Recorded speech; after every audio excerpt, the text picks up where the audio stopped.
จะพอหมามันยังนักเติบเลยนะข่อยวะสบายดีสบายดีนั่งเบิ่งข่าวสารวันกินนี่นะมานั่งเบิ่งงั้นอ้าวได้โทรศัพท์เลยโทรศัพท์เขาเจ้ายืมโทรศัพท์ไหมป้าแม่นโอ้น้องคนตกใจเบิดคือว่าข่าวดีอีกแล้วบ่ว่าซั่นโทรศัพท์เขาเขาขึ้นฮะโทรศัพท์เขาขึ้นโทรศัพท์เขาขึ้นคิดว่าอันโทรศัพท์เจ้าเองซะดอก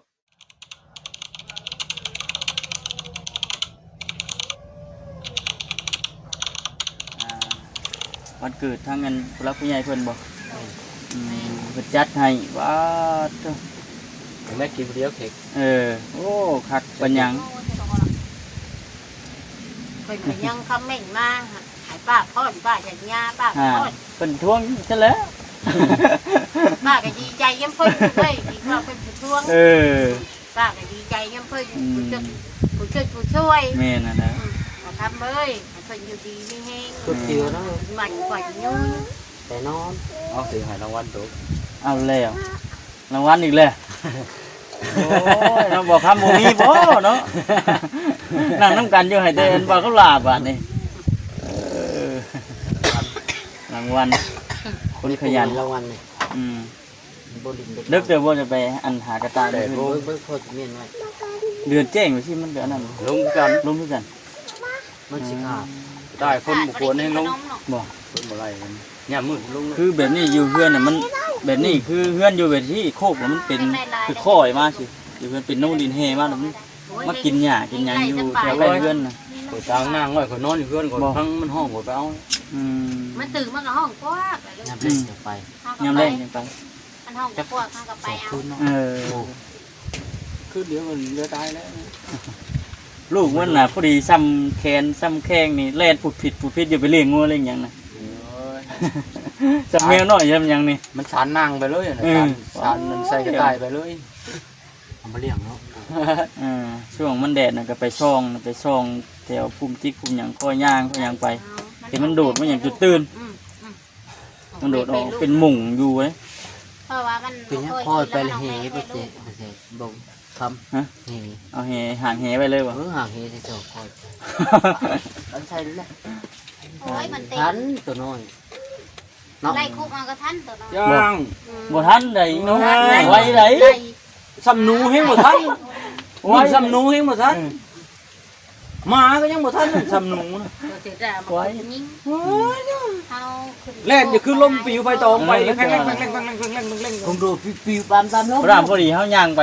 สุดตื่นเนาะเล่นนี่มาใกล้สิทันมันหมูปับมาเป็นความจุดมันก็เล่นไปทั้งไม่ทั้งป้าสิเล่าตะกี้นั่นป้าน่ะไปหาโบแดงกับแม่กับแม่ของป้านี่อยากเข่าแล้วบ้านนี่แหละเขาเจ้าละตัดไม้ทั้งนั้นแต่ป้าละเขาโดนนี่แหละป้าละเฮ็ดจุ๊บเสียงค่อยๆแล้วป้าจุ๊บน้อยนึงหลดบ้านนี่เลยไม้ตัวนี้เลยยาวค่ะนี่แล้วไม้ตัวนี้เลยสั่นแบบซี่แล้วเขาตัด10 บาทเดียวเฮ็ดจะไปเสียบหนังเพิ่นลงลูกเสียบหนังเลยเพิ่นละบ่ถึงดินแนวป้าเลยไปซ่องบ้านมันป้ากันยังบ่เคยเห็นกระต่ายตะกี้ผัวยังบ่เคยได้ไปไล่นะไปแล้วกับบ้านนี่เลยแนวแต่ป้ากับตัววีกับกระต่ายเลยไปเอิ้นแม่เอ้ยแม่ยังแล้วโอ้ยเฮาเป็นโทษละบาดนี่แม่ตีละไรกับบ่ใหญ่ลูกเอ้ยอันไม้น่ะสิซ้ำนี่ล่ะเป็นไม้แก้นป้าก็จักมันขึ้นว่าได้มันหึนไปแล้วก็ปวดปักหัวปวดเบิดแห้งป้าแล้วสักอุ้ยตายแล้วบาดถิ่มไม่เล่นบาดนี่เล่นไปแล้วบาดไปหาแม่เอ้ยพี่เอ้ยมานี่ค่ะแล้วก็เล่นมาแหละไปเบิ่งเขาตีมาไปยังวะตีมาก็ตายไปเบิ่งลาวไปเห็นเลยลาวแบบเอาไปเบิ่งโอ้ยลาวว่าลูกเอ้ยกระต่ายอันนี้แล้วว่ากระต่ายแล้วก็ตีจับแล้วก็อุ้มมาป้าพ่อเธอเดียวเท่านั้นได้เธอเดียวเท่านั้นจะไปเสียบหนังจนชดได้ป่ะครับไหมเนาะอีเสิร์ฟได้ลูกเดินไปกินดอกมันน่ะไปแล้วก็มาแล้วกับมาอ่างต้นต้นว่ะบักในโน่ตายย้อนมียิ่งได้แต่เงินมียั้งแล้วว่ะแม่ก็ไล่ก็ตายโอ้แล้วแต่มันก็ตายทีตายเขาหรือว่าหมาบัดสิได้เดี๋ยวตอนนั้นเลยจะเกิดมาจะแต่งนี่นึงอยู่มากินตามบ้านเฮาพี่น้องเนาะเขาจิตมันไม่เหมือนเอเด้บางไม่ได้เลยบางแล้ว ลาได้คุก ป่า ปี ยังบ่ บางแล้วเดี๋ยวนี้ที่ ลาได้คุกปีพอติ นับมือเลย พี่ เนาะ กายสายลายพี่กายสายลายลายเพื่อน ได้เลย อืม ได้เธอสองตัวก็ได้ เออ ลาได้ คนอยู่แถวบ้านโคกนั่นก็ผู้เฒ่าผู้แก่เพิ่นไปหากันทุกสิได้อยู่ดอกนะแต่ว่าโคก เพิ่น มัน เพิ่น ก็ บ่ห่วงบ่ครั้ง บ่ อืม บ่ฮู้ ในนี่ก็บ่ห่วงเด้อข้าพเจ้าแห่งอย่างให้ขามันกินข้าว มันออกมากินข้าวกินหยังน้ำมันทงไห้ทงหน้านะ อืมกินแต่ได้ข้าวนะลุงสือเจ้าเว้ากินซ้ำอยู่หั่นจนตาย เอามาเฮ็ดลาบเอาบ่ อืม ลา ลา บบ เอา ได้4คน อืม ปันเดียว4พูด4พูดลาบแต่บัดตาปันเดียว ทำได้ผู้เดียวตู้ซื้อได้ผู้เดียวเพิ่นจะมาปลูกเอา เออ ครับ ทักแล้วเนาะเออจะตาย บ่าวมดก็ช่วงนั้นว่าสิได้กินกันลาบกระต่ายน้ำป้า ยังมองมาเลยเดี๋ยวนี้ หอมมา ได้มานี่ บ่าวมดเด้อกินลาบกระต่ายได้อบ่าวมด ได้ เด้ ไป อ เด้ว่ะ บ่าวจ้อยก็ยังบ่พูด เพิ่นลงไปพูดได้เหมือนลงไปบ้านปลากล้วยแถวเมืองชนคุณชนน้ำคุณลุงเคยลงไปอยู่ปลากล้วยแถวเมืองชน ชน เลยเต็มเกาะไปเลยเนาะไปช่วงผมกินนี่วันน้ำท่วมตะพื้นตะพื้นบนหันกัน แม่นี่เอาเฮาไปท่วมทาง อืม ท่วมมะลีแน่เอาเห็นบ่าวเศษลงกับมัน เห็นเขาบามอดเขา กับบ่าวซิด ลง ไปน้ำกันเลยเหมือนกัน อือ เบิ่งอยู่ บ่าวนี่ลงไปลงยังน้ำบ่าวจิตแบบว่าเฮ้ยบ่าวแสนล่ะน้ำขึ้นมาโอ้ยลงไปเพียงได้ลูกได้ก็เว้าได้เท่าละซัก กูเบิ่งมันยากอะเด้ เบิ่งบัดย่านเอ้ยลงไปเพียงได้ก็ขึ้นมากว่า น้ำลายเนาะ อืม บกแล้วเดี๋ยวนี้แต่ว่าเข่ากับเจ้าแล้วมันเปื่อย แม่ ลายนี่ ลายมือเนาะเอาพี่น้องเลยมีแต่ว่าคือสีประมาณนี้แหละพูดละดีมุกดีใจนำเรื่องคือเรื่องชาญบ่าวคำลาก็ติดตามเบิ่งอีกว่าสิเป็นได้ใด โดย ถามมันแดดทางหมั่งทางอย่างพูดแล้วเนาะ แม่ นี่ จังสีอันดำเนินการ นี่ก็ มันยังยากอยู่แล้ อื ว ม ทางยัง บัดนี้ ทอดแต่คืนนี่บ่ได้ตก อืม วาดคืนวานนี่ตกได้ทั้งหมด ตกบ่ ตก เลยแห้งเติบเนาะ อืม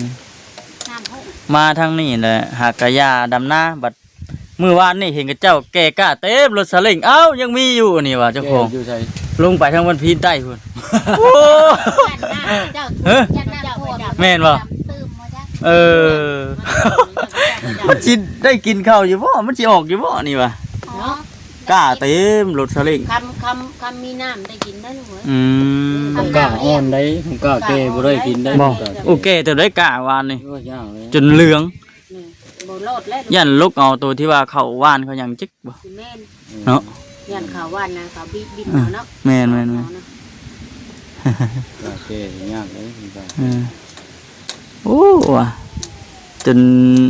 มันจีอันฮอดอันบุญห่อข้าวห่อน้ำเลย แม่น บางทีก็ไปสาบไปยังหั้นนะ เพ่งมืออื่นนี่นะลูก ยังอีกจักมื้อนี่ โย่ยังอีก27 อืม อยู่เดือนนี่ เบิดเดือนนี้เนาะ คง เบิ สิ ดเดือน เพ่ง นี้ มื ต่อ อ เดื อื่ อน น หน้า มัน10กว่าวัน เออ ยัง27บาท 17มื้อ พอดีเม่นบุญห่อข้าวบันห่อคือเดียวบ่ลูก คือกัน เออ กันแน่นอนอยู่ เอ เล อย คือกันห่อข้าวห่อน้ำหอดมือหอดวันมันก็ห่วย แม่นบาดนี้มีแต่บุญกับบุญนะบัดนี่ พูดแล้วบาด ทำไหมจักบุญจักเกจักดองนะบัด สามปีแล้วบาดหัวมุนแล้ว กำมาถือบ่อนใกล้ตะโขเห็นกระเต็กได้เบียร์ซอยเบียร์ บ่ อืมทั้งเบียร์ทั้งสาดทั้งเสือได้ลูกเอ้ย เออเกินว่ามันใกล้เนาะ ใครบ่กินบ่ให้น้ำ คำว่าย่างไก่ถ้ากลางบ้านกับเม็ดมอนนะลูกเอ้ยคำเป็นถ้ากลางบ้านหั่นหญ้ากับมอนคู่มือเลยนะตะโข จับเอา เออ ใช้คลิกมาให้กิน มีแต่ว่าจังซั่นแหละพี่น้องไงเนาะคลิปหน้าจังว่าอบรมกันดินอีกไหมอีกเนาะ ก็ตัดแน่ผมจิบไปกู ข้าวเมคโคร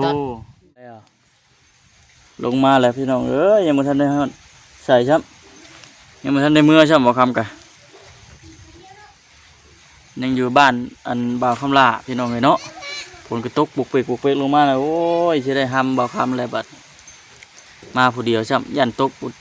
ยันฝนตกเลยน้ำมาหลายเพราะว่ามีผู้หามรถซอยแล้วพี่น้องเนาะหามรถข้ามห้องเด้ตั้งเกเรอยู่ยังบ่ทันได้ยันยังบ่ทันได้ดำเนินการอย่างเด้อพี่น้องเด้อยังอยู่ในช่วงขั้นตอนการรอให้ทางมันหมังมันแห้งแต่ว่าบ่ส่งดอกเบิ่งนี่สิหมังสิแห้งอยู่บ่แบบนี้ป่าฝนก็เป็นมุกเป็นใจพี่น้องเอ้ยตกลงมาอีกแล้วอย่างมาแล้วบ่โอเคแล้วพี่น้องเนาะบ่คำก็จบคลิปนี้ก็แม่นบางคำลาแหละมาผู้เดียวเฮาก็บ่อยากอยู่อันค่ำมืดจืดตาปานใดมาผู้เดียวมีแต่ว่ามันนั่นจะหน่อยก็แม่นมื้อตอนนี้ก็อยู่ในช่วง3 โมงแล้ว3 โมงเลย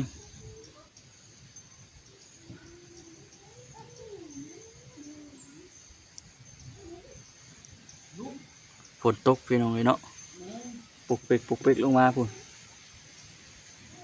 อันเบิ่งตามโทรศัพท์เพิ่นแจ้งมากก็ประมาณ 75% ฝนมื้อนี้ตกตั้งแต่3 โมงจนฮอด6 โมงแรงอันนะกันว่ามันสิอันเป๊ะบ่แต่ว่าตอนนี้เนี่ยปุกเปกลงมาแล้ว พาแมคโครสบายดีปะลุงสบายดีก่อนลูกตาคำละ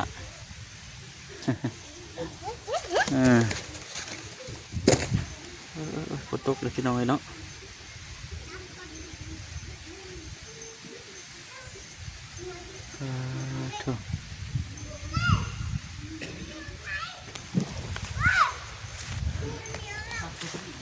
ฮะนักเดือดเสียมตัวนั้นเนาะซื้อเฮ็ดเองบ่ได้ว่าซื้อเอง บ่เลี้ยงชื่อมาได้ หมา เลยเฮ็ด เฉพาะหมามันยังนักเติบเลยนะข่อยวะ แม่ สบายดี สบายดี นั่งเบิ่งข่าวสารวันกี่นี่นะ มานั่งเบิ่งนั้น อ้าวได้โทรศัพท์เลย โทรศัพท์เขาเจ้า ยืมโทรศัพท์ไหมป้า แม่น โอ้น้องก็เดี๋ยวตกใจเบิดคือว่าข่าวดีอีกแล้วบ่ว่าซั่น โทรศัพท์เขา เออ เขาอีกขึ้น ฮะ โทรศัพท์เขาอีกขึ้น โทรศัพท์ขายขึ้นคิดว่าอันโทรศัพท์เจ้าเองสะดอก โทรศัพท์เขาอีกขึ้น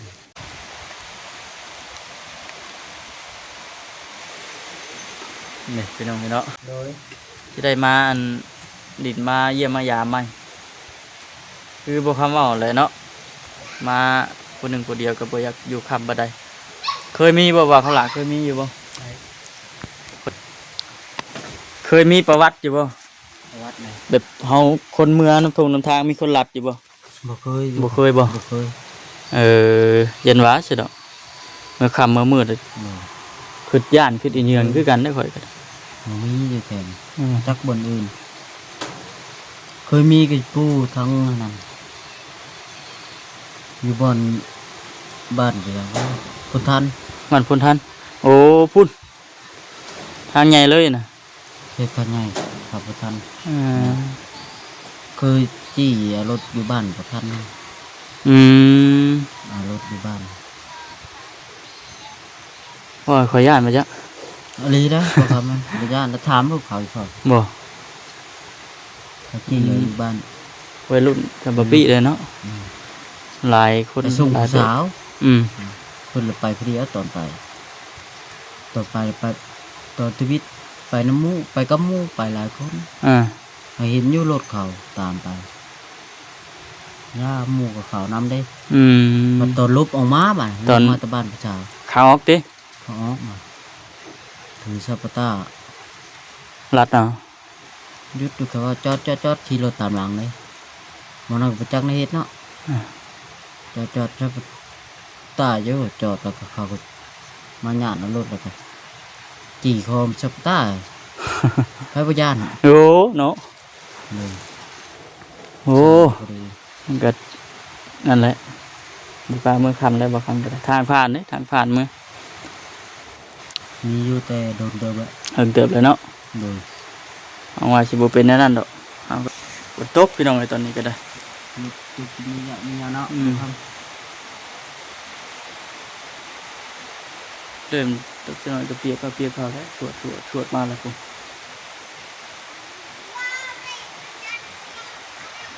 ไปแต่พี่น้องเนาะคลิปนี้นะแม่นต่อกันกับอันคลิปพุ่งกินนี่เด้อพี่น้องเด้อเนาะจังใดก็โอเคบ่ครับล่ะ สบายดี สบายดี